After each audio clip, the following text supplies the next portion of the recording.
My hypothesis is this. ADHD, according to Dr. Berman, works by binding to the dopamine receptor, allowing more dopamine to be available. Now, if we look at the specifics of ADHD, what's really happening in these people's brains is I'll call it an enzyme, just like we've talked about CBD before, and this enzyme actually goes through and it destroys dopamine. We don't know yet the effects of CBD on this enzyme. I'm wondering if in the future we're going to see that it blocks that enzyme's activity just like it does to raise our body's natural endocannabinoids, and if that's why we're seeing such amazing results without the side effects that we see with amphetamine-based prescriptions for children. So, absolutely.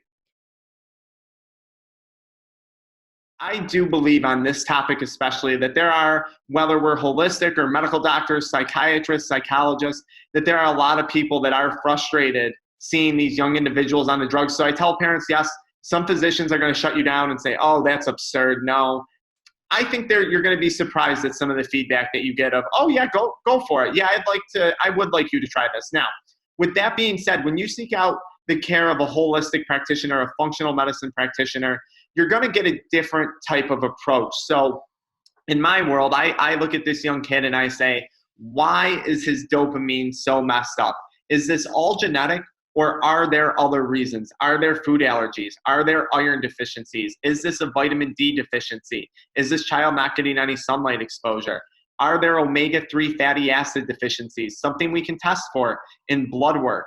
These are things that we look at to find that root cause. Now, from a treatment standpoint, I like to take it a step further. Whether or not they're working with an MD, if you already are, this is going to complement that kid's treatment therapy, or hopefully one day it can replace it if that's what everyone concludes on. Now, if the problem is a dopamine deficiency and we're saying CBD is good because it helps to increase it and make it more available, how else can you naturally do that? Well, some really simple things. Eating more protein, healthy sources of protein has been shown to increase dopamine. Exercise, 100% of the time has been shown to increase dopamine. Getting a regular sleep cycle. Are these children up late at night on their phones? Are they watching TV? If you're an adult, are you up late on your phone browsing? Regular sleep increases dopamine. Listening to music, instrumental music, especially if it's one of those songs that gives you the chills, because it's like that, those have been clinically shown to result in an increase of dopamine.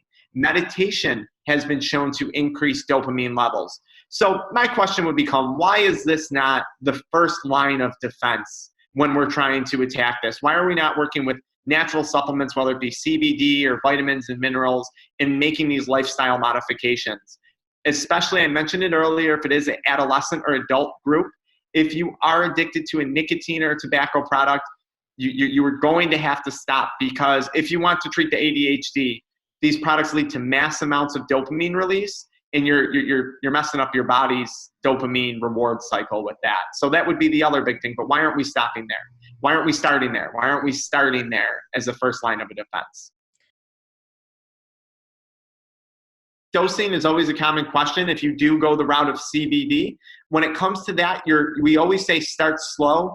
It's the micro to standard dose, which is usually recommended, which is a very low dose, somewhere between 5 and probably 60 to 100 milligrams a day. It's impossible to say. Start slow, work your way up until you start to see symptoms subsiding, until you're starting to see progress.